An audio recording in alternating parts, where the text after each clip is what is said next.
Assalamualaikum warahmatullahi wabarakatuh. Bismillahirrahmanirrahim. Alhamdulillahi rabbil alamin. Wabihi nasta'inu ala umuri dunya waddin. Wassalatu wassalamu ala ashrafil anbiya'i wal mursalin. Sayyidina Muhammadin wa ala alihi wa sahbihi ajma'in. Allahumma faqihna fid din wa 'allimna at-ta'wil amma ba'du. Qala al-musannifuna rahimahumullahu ta'ala wa nafa'ana bihim wa bi'ulumihim wa amaddana bi asrarihim wa bikum fid daraini amin. Bismillahirrahmanirrahim.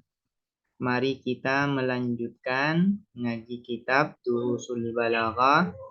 Sekarang kita akan melanjutkan pembahasan terkait ikhrajul kalam ala khilafi muqtadadz zahir, atau biasanya disebut dengan penyimpangan. Bentuk-bentuk penyimpangan itu banyak. Di antaranya yaitu al-idmar fi maqamil izhar, yaitu mendatangkan isim dhamir di dalam situasi yang seharusnya disebutkan itu adalah isim zahir. Wa minha, dan ialah sebagian dari anwa'in makhsusah al-idmaru, adapun mendatangkan isim dhamir fi maqamil izhari, di dalam situasi atau konteks mendatangkan isim zahir. Di antara bentuk penyimpangan di dalam ilmu balaghah itu adalah mendatangkan isim dhamir di dalam situasi yang seharusnya disebutkan itu adalah isim zahir. Seharusnya yang disebutkan adalah isim zahir, namun kemudian yang disebutkan adalah isim dhamir. Nah, di dalam ilmu balaghah ini diperbolehkan asalkan ada tujuan. Namun kalau tidak ada tujuan, maka tidak diperbolehkan. Kenapa tidak diperbolehkan kalau tidak ada tujuan? Karena al-aslu al-izhar. Karena hukum asal itu yang disebutkan itu adalah isim zahir. La yu'ta bil idmar illa ba'dal izhar. Tidak boleh mendatangkan isim dhamir kecuali setelah mendatangkan isim zahir yang menjadi marji'ud dhamir tersebut.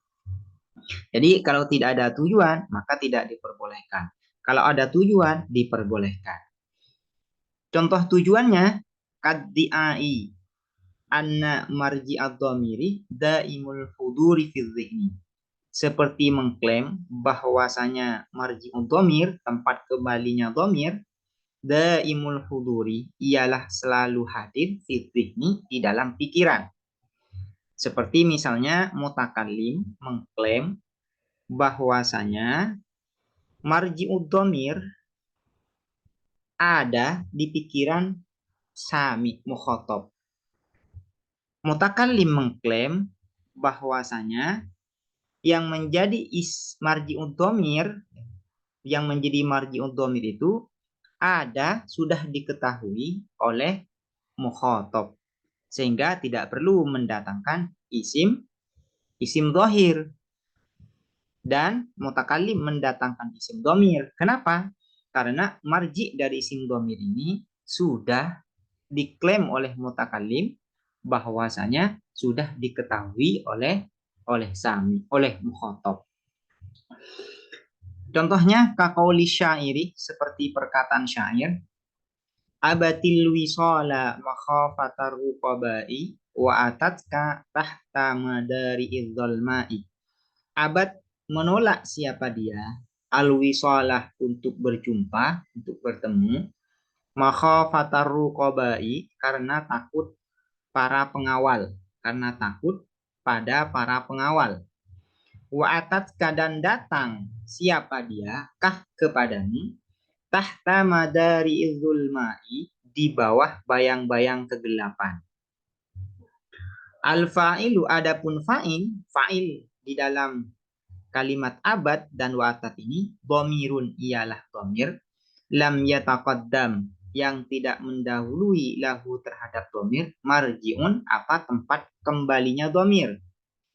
Famuqtadadz zahiri ay zahiril hal maka adapun tuntutan keadaan yang zahir al-izharu ialah mendatangkan isim zahir. Di sini syair tidak menyebutkan isim fa'il dengan isim zahirnya. Melainkan syair menyebutkan fa'ilnya dengan isim dhamir yaitu hiya. Kenapa syair mendatangkan isim dhamir padahal belum ada lafadz yang disebutkan sebelumnya yang berupa isim zahir yang menjadi marji'ud dhamir. Padahal tidak ada marji'ud dhamir dari dhamir hiya ini. Yaitu karena syair mengklaim bahwasanya fa'il dari abad ini sudah diketahui oleh mukhatab. Sudah ada di pikiran mukhatab. Sehingga meskipun tidak mendatangkan isim zahir, namun ya sudah diketahui oleh mukhatab. Sehingga syair cukup mendatangkan isim dhamir. Padahal seharusnya secara konteks, secara siyaqul kalam harus menyebutkan isim zahir. Kenapa harus menyebutkan isim zahir? Karena tidak ada isim zahir ya, tidak ada isim zahir yang disebutkan sebelumnya yang menjadi marji'ud dhamir ini. Al-aslu al-izhar. Hukum asal adalah mendatangkan isim zahir. La yu'ta bil idmar illa ba'dal izhar. Tidak boleh mendatangkan isim dhamir kecuali setelah menyebutkan isim zahir. Namun kemudian syair di sini mendatangkan isim dhamir fi maqamil izhar li gharatin, yaitu karena marji'ud dhamir daimul huduri fi dhihni, karena orang yang dimaksud yang menjadi marji'ud dhamir ini sudah diklaim oleh mutakallim, sudah diketahui oleh mukhatab. Mutakallim sudah mengklaim bahwasanya marji'ud dhamir ini meskipun sebelumnya tidak disebutkan sudah diketahui oleh mukhatab, oleh lawan bicaranya. Selain itu, tujuannya juga menyebutkan isim dhamir fi maqamil izhar wa tamkini ma ba'da dhamiri, dan mengokohkan sesuatu ba'da dhamiri setelah isim dhamir fi nafsis sami'i, di dalam jiwa sami pendengar, litasyawukihi, karena penasarannya sami atau karena rasa rindunya sami, ilaihi, terhadap ma ba'da dhamir awalan, pertama kali. Di antara tujuan yang diperbolehkan mendatangkan isim dhamir fi maqamil izhar yaitu untuk tamkin, untuk mengokohkan informasi kepada jiwa sami. Karena dhamir itu sebenarnya al-ibham. Al-ibham itu samar. Siapa yang ditunjuk itu samar, tidak jelas. Nah, kemudian apabila seseorang diberikan informasi yang samar dan setelah itu dijelaskan, maka informasi ini akan lebih kokoh di jiwa sami, di jiwa para pendengar ini. Al-bayan di dalam suatu ungkapan itu disebutkan al-bayan ba'dal ibham yufidut tamkin. Menjelaskan setelah sebelumnya samar, tidak jelas, itu akan menambah tamkin, akan menambah kokoh. Informasi itu akan menambah kokoh. Kenapa? Karena kalau sebelumnya sami mendengar ini samar, tidak jelas, berarti sami itu ada rasa penasaran. Tasyawuk, ada rasa penasaran. Nah, setelah dijelaskan, baru informasi ini menjadi jelas, dan karena sebelumnya didahului oleh rasa penasaran, maka informasi yang sudah jelas itu akan tertanam dengan kuat di dalam jiwa as-sami, di dalam jiwa mukhatab, di dalam jiwa pendengar. Contohnya, hiya an-nafsu ma hammaltaha tatahammalu. Hiya, ini syair langsung mendatangkan isim dhamir, padahal sebelumnya tidak ada marji'ud dhamir. Apa marji'ud dhamir dari hiya ini? Tidak ada. Tidak ada isim dhamir yang menjadi marji'ud dhamir dari hiya. Nah, hukum asalnya kalau tidak ada marji'ud dhamir, maka yang harus disebutkan itu adalah isim dhamir. Namun di dalam bait ini, di dalam syair ini, syair langsung mendatangkan isim dhamir, yaitu hiya. Hiya ini artinya samar. Siapa yang dimaksud? Hiya, dialah. Hiya, dialah. Nah, an-nafsu ini sebagai bayan, penjelas dari hiya.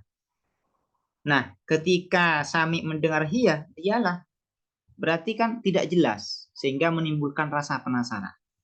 Ketika disebutkan an-nafsu, maka ini menjadi jelas bahwasanya yang dimaksud dengan hiya itu adalah jiwa atau nafsu. Ya. Nafsu. Hiya, dialah an-nafsu, ialah nafsu. Ma hammaltaha, selagi membebani kamu terhadap an-nafsu, tatahammalu, maka menjadi kuat, ya. Tatahammalu ini menjadi kuat, artinya dapat menanggung beban. Tatahammalu, maka bisa menanggung beban apa an-nafsu, atau menjadi kuat apa an-nafsu. Nah, ini al-idmar fi maqamil idhar. Ini diperbolehkan. Kenapa? Karena tujuannya adalah tamkin, adalah untuk mengokohkan informasi di nafsus sami, di jiwa para pendengar atau mukhatab lawan bicara. Contohnya lagi, kul huwallahu ahad. Huwa ini. Huwa ini adalah isim dhamir. Nah, di sini ya, huwa ini tidak ada marji'ud dhamirnya.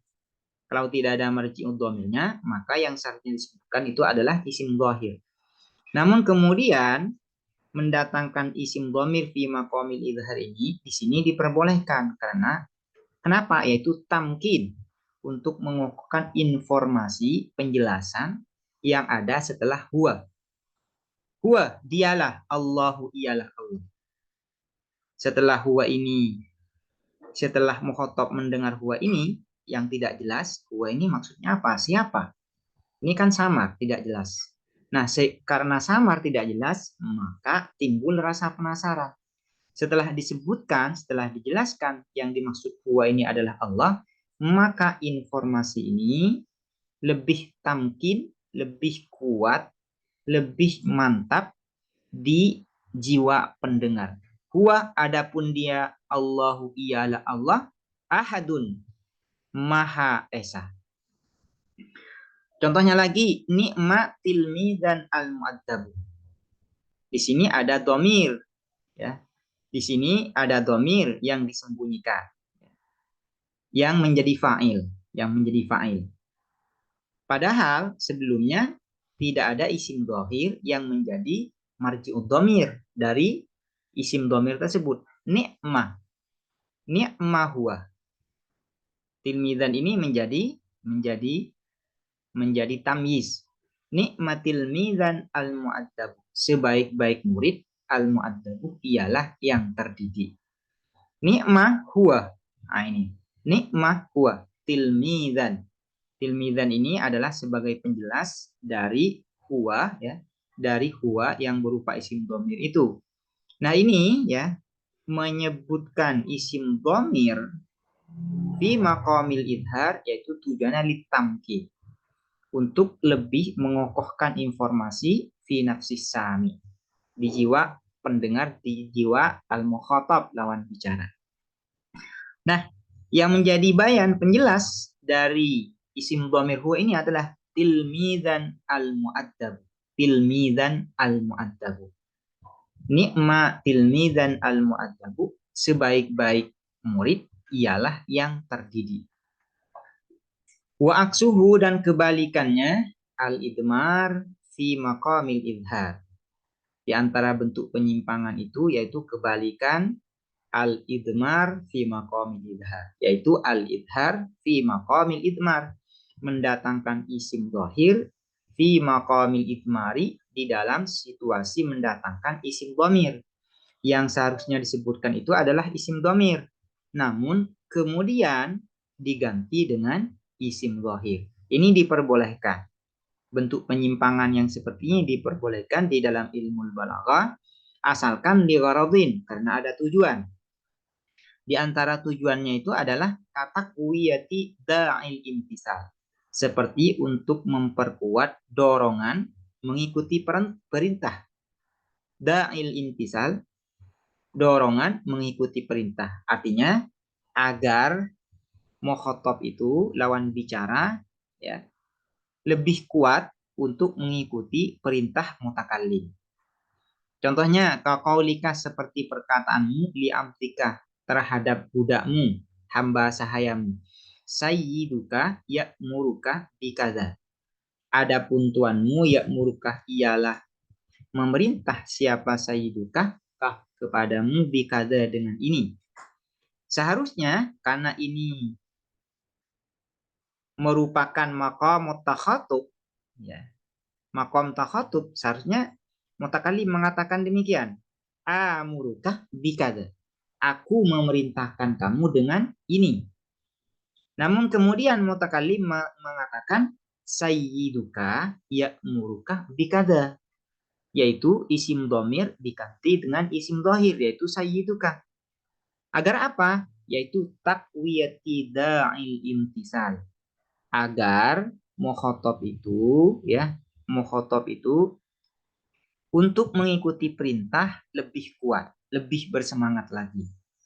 Misalnya juga contoh, ada orang tua yang mengatakan kepada anaknya, abuka ya'muruka bikadza. Bapakmu menyuruh ini. Padahal seharusnya karena ini adalah makom takhatub atau makom takallum, seharusnya orang tua tersebut mengatakan amuruka bikadza. Aku memerintahkan kamu dengan ini. Namun kemudian isim dhamir ini diganti dengan isim dhahir yaitu abuka. Abuka ya'muruka bikadza. Kalau hanya mengatakan amuruka bikadza, ini merupakan perintah biasa, tidak ada faedah takwiyah. Namun ketika isim dhamir ini diganti dengan isim dhahir yaitu abuka ya'muruka bikadza, maka ada faedah takwiyah. Itu berarti untuk takwiyah ya, untuk memperkuat anak itu agar mengikuti perintah dari orang tuanya. Abuka ya'muruka bikadza, ini lebih kuat, kesannya lebih kuat kepada anak daripada mengatakan amuruka bikadza. Ini merupakan salah satu dari bentuk penyimpangan yang diperbolehkan di dalam ilmu balaghah, yaitu al-idmar fi maqamil idhar dan al-idhar fi maqamil idmar, tapi dengan catatan li gharadin, karena ada tujuan. Demikian, semoga bermanfaat dan semoga dapat dipahami.